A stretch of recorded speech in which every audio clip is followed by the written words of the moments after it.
Hi, this is IK Tutors, and we are doing part two of the following SHSAT question. So the question, we did part one, and is given the partial table of values of fx, f of x, and g of x. Find f of g of 3. Assume that f of x and g of x are the simplest polynomials that fit the data. And they gave us a data table. Well, we went over how to use differences to determine the relationship, the degree of the polynomial's relationship, right? And now and then we went over how to find the leading coefficient. So if you look here, we see that we got the degree by taking the differences. We got the constant difference, determined what the degree was, and then we selected the appropriate polynomial based on the degree. So we gotten that far, and then we went ahead and we used the relationship between the leading coefficient and the constant difference, and we computed the value of the first coefficient, which is a, to be 2. We did that in the first part, in part 1. Now we're going to continue on from there, right? So looking at the data, right, we're right here finishing up on we left off right here on part 1. Looking at the data, we see that the equation, well, I should say, looking at the polynomial, we see that the polynomial has 4 coefficients. We determined the value of the leading coefficient a, right? Now we're going to see if we can take a shortcut. There's one coefficient here that doesn't have an x, right? That is the y-intercept. Okay, so we're going to see if the y-intercept exists, right? This is the y value of the y-intercept point. So if we can look at the original data, we can see an x equals 0 because the y-intercept format is of the form 0, y. Then all we have to do is look at the corresponding y value, and that will be equal to d. So we don't have to use other techniques to find d. So let's see if we can take a shortcut and do that. Let's go look at the original data. Go back up here. And we're doing f of x, right? So we're looking at, here we go, yes. See in the x column, we have one of the x coordinates is 0. So we look at the corresponding y coordinate for that, and it is 0. So that means that the y-intercept point is 0, 0. The y coordinate of that point is 0. So D equals that y coordinate, which is 0. So D equals 0. So now we can go back down to the next step. And now we have two values, two coefficients. We see that A equals 2 and D equals 0. So now the next step 4, we're going to find the values of the other constants. How many other constants are there in this? Well, we got the first one and the last one. And there was 4 of them here. So we have to find the values of B and C. Those are the coefficients we're looking for, right? So that's 2. Now, why did I mention a number of coefficients we're looking for? Because there's a relationship between how many points we need and the number of coefficients, right? So if we're looking at constants, if we have 2 constants, so a coefficient we're looking for, we need 2 data points. If we have 3, we need 3 data points. If we have 4, we need 4 data points. If we have 5, we need 5 data points. Okay, so whatever number of coefficients you're looking for or constants, you're looking for the same number of data points to find those values. Right? So now that we know that, it's a great piece of information to have because sometimes we have, even in this data, we have more than 2 data points. So we know we just only need to select 2 of them and work our magic. All right, so now that we come down here, right, we write down the known constants or coefficients, which are 2 and 0. Right, A equals 2, D equals 0, and then we plug them into our general polynomial, right? This general one with all the letters, A, B, C, and D.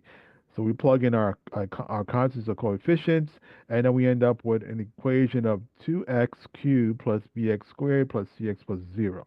Right? Now we take that equation, that resulting equation, and we're going to plug in the points. We're going to pick 2 points out of all the points given for f of x, and we'll pick 2. So here we're plugging the first one. It's -1, -2. We plug them in. What I mean is where the x coordinate is -1, we're going to plug that in where we see x, and the y coordinate is -2. So we're going to make this it's equal to y. F of x equals y. So we're going to make it equal to the y coordinate, -2. And then we're going to simplify. What we're going to get is we're going to get an equation involving the 2 unknown coefficients, b and c. And as you can see here, we plugged in -1 wherever x was in this equation. Wherever we saw x, we plugged in a -1. This was the result. And then we made it equal to the y value of negative 2, right? You see that here. This whole thing equals negative 2.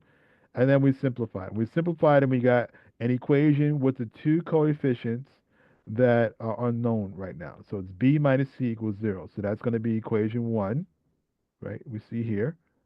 This is equation 1. And we said that for two coefficients, we needed to use 2 points. So now we're going to go test the other point or use the other point and get another equation. So again, we're going to take that original. We remember we substituted the a and d values into the general polynomial.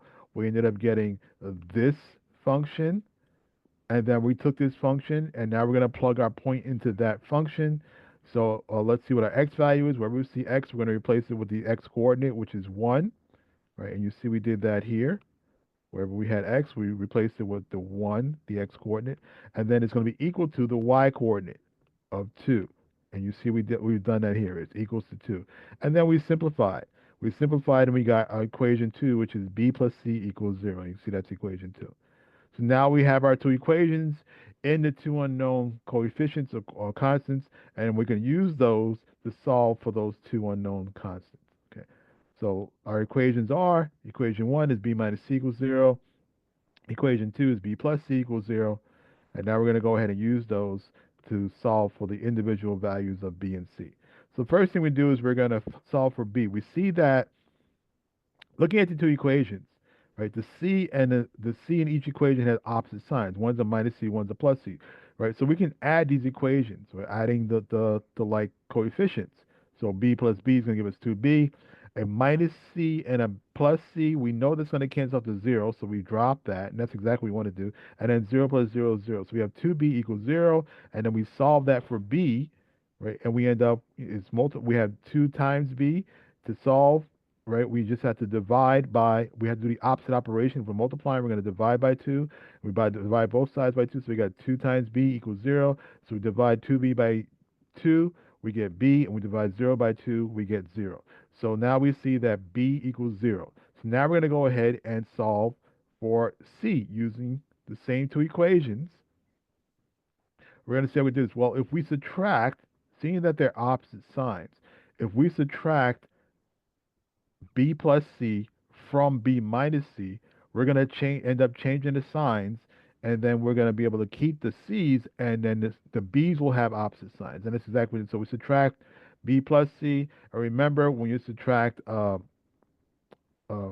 equation like this, you have to put it in brackets and put the minus sign outside the brackets. That minus sign is in -1, and to solve this, we then have to multiply that -1 by each term. Terms are separated by a plus, minus, or equal sign. So we're going to multiply that -1 on positive b, we get a negative b. The -1 on positive c, we get a negative c. And -1 times 0, just gives us 0. Now we can go ahead and add these two, just like we added the other ones. Right? So now we have a positive b and a negative b that equals 0.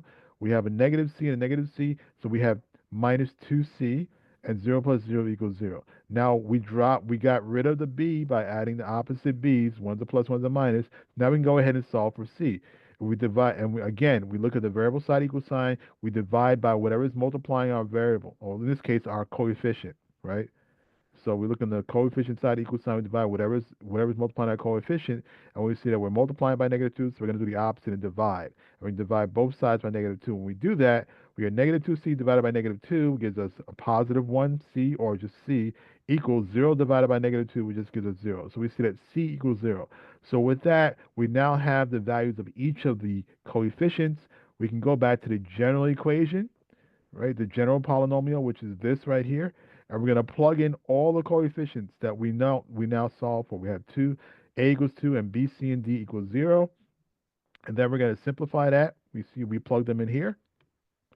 We simplified it, and we ended up with 2x cubed equals f of x. Remember, y equals f of x. Y is just another way of writing f of x.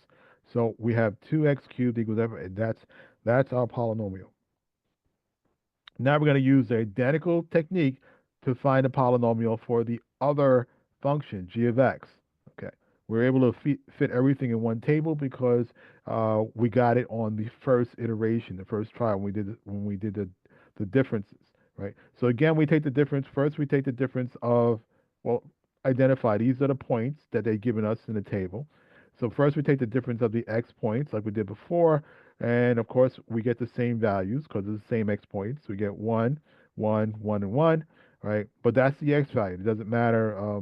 We're not it's not considered a constant difference. The constant difference is what we get when we look at the y values, right? That's what counts. So now we do it with the y values. The g of x, y values were different, so obviously we're going to get different values, but we're going to use the same technique. We start off with the first, we do them two at a time. So we go y2 minus y1, that gives us a plus 3. And then we do y3 minus y2, that gives us a plus 3. And then we do y4 minus y3, that gives us a plus 3. And then we do y5 minus y4, that gives us a plus 3. And then we look at the column. And remember we said the constant difference is, it's when we get the same numerical value for all the subtraction, all the differences in the column, and that's exactly what we did on the first iteration.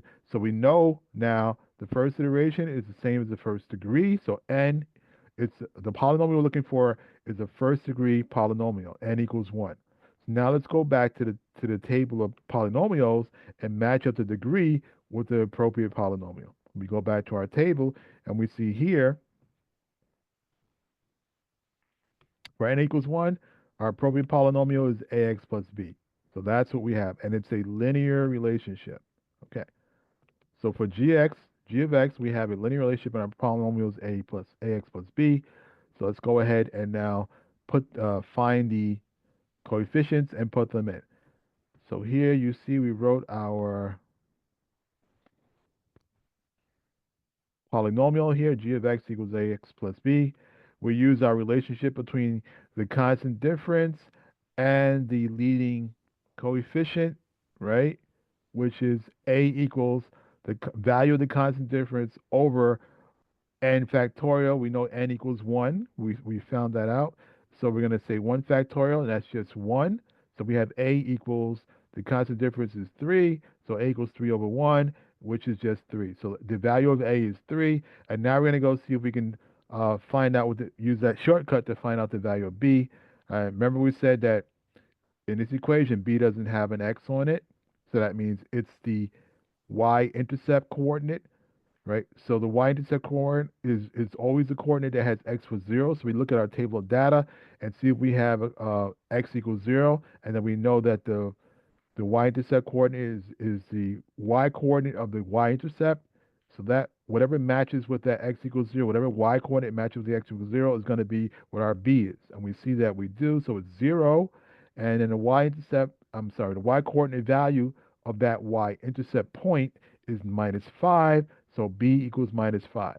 Right. So without further ado, we're able to get both coefficients for our polynomial. We know that a equals 3 and b equals minus 5. We plug it in and we get y equals 3x minus 5 for the function of g of x, right? So now that we have those two polynomials, we can go ahead and finish up this problem, right? They wanted to find out, remember the question was saying, right? They wanted to find out what the f of g of 3 is, right? So since f is dependent on g of 3, we're going to solve g of 3 first, find out what number it is when we plug in 3, and then we're going to go ahead and solve f of g of 3. All right, so for g of x, we know is equal to 3x minus 5. We go ahead and we plug, it's right here, right? We go ahead and they say when x equals 3, we plug it, we replace x with 3. We get g of 3 equals 3 times 3 minus 5.